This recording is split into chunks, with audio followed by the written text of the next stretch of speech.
Can you be a life coach and a therapist?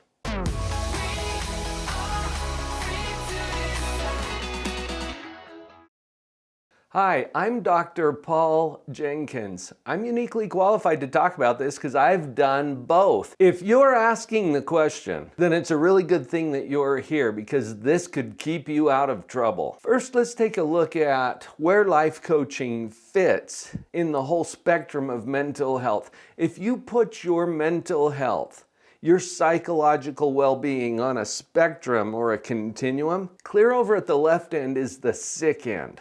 So that's where we have diagnosis, pathology, treatment. Well, what's at the other end of that spectrum? To understand that, let's go to the middle first. The middle is health. Now you might think that health is the opposite of sick, but I'm putting it right in the middle of the spectrum, meaning not sick. So even with your physical health, you could be sick, in bed, with a fever. There comes a time when you can get out of bed and you're not sick. But that doesn't mean you're truly fit, thriving, prospering. That's over here on this end of the spectrum. When we look at the entire spectrum, therapy is on the front end of that spectrum, and coaching would be on the back end. So there's a difference between the role of a therapist and a coach. In my career, I started out on the front end of that spectrum, where I was doing traditional psychotherapy. I'm a licensed psychologist. I'm trained and educated and credentialed to provide therapy. During the last 15 years or so, I have moved my entire practice over to the coaching end of that spectrum. Now let's talk for a minute about the overlap in the middle, because everybody has issues. Have you noticed? But unfortunately, the term psychotherapy sounds a little like therapy for psychos. And I think that's unfortunate because the principles that we use in therapy can be very useful for people who are not sick. When you get out of bed, when you no longer qualify for a diagnosis, to continue moving forward on that spectrum to create a life that you love. That's where coaching fits in.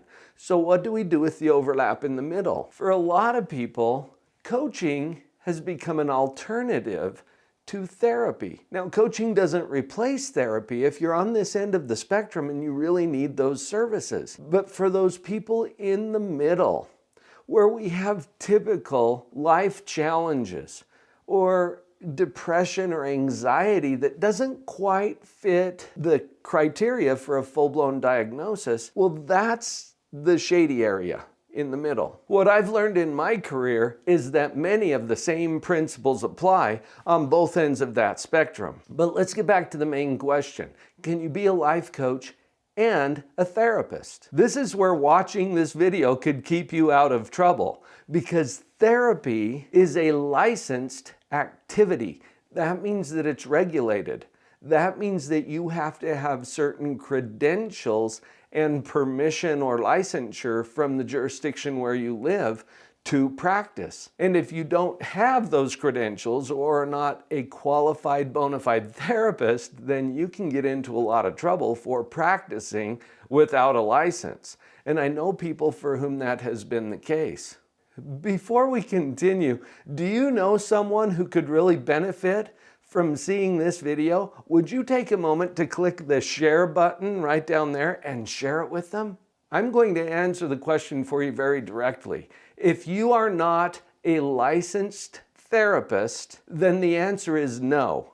You cannot be a life coach and a therapist. If you are a licensed therapist already and you're considering adding coaching as one of your services, that's a different conversation, and we'll come right back to that in just a minute. Why is the answer no? Why can't I provide therapy if I'm a life coach? This gets back to what I said earlier, because therapy is a licensed, regulated activity. The reason for that is that the government at some point decided that people who are receiving therapy are, quote, a vulnerable population, and they need protection. So the licensure requirements were set up to protect the consumer or the clients or patients of those therapists from unethical or unregulated behavior. I'm not going to get into whether that's right or wrong on this video. I just want you to understand why therapy is a protected practice. I'm not saying that you shouldn't do therapy. I'm saying if you want to do therapy, you need to become a licensed therapist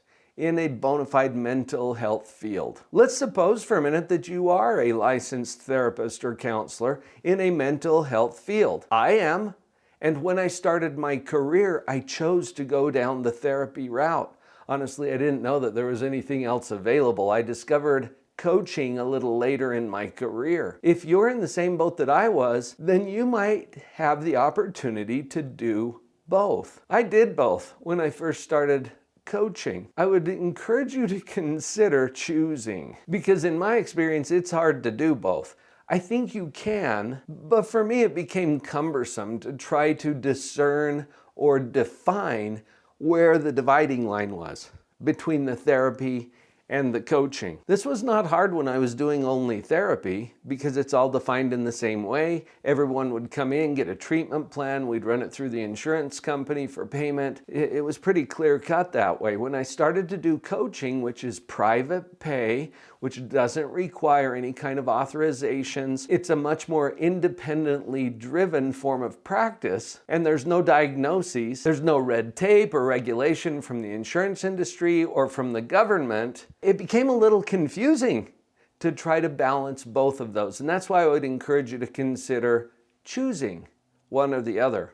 As you're making the choice, you might want to consider who it is that you want to work with. Because going back to our spectrum, our continuum, if you really are interested in helping people who are sick to get out of bed, so to speak, from a mental health perspective, then therapy is probably really well designed for you. If you want to work with people who are very high functioning, goal-oriented, able to pay from a private standpoint, then coaching is a pretty clear-cut answer for you. Sometimes that middle area is where it gets a little more confusing, because remember, everybody's got issues. Those issues can be addressed with the same principles in therapy or in coaching, but there's some key differences there. I remember one client I had, for example, who was leading his company. It was a small company. He's a business owner who was really interested in getting over some of the hurdles,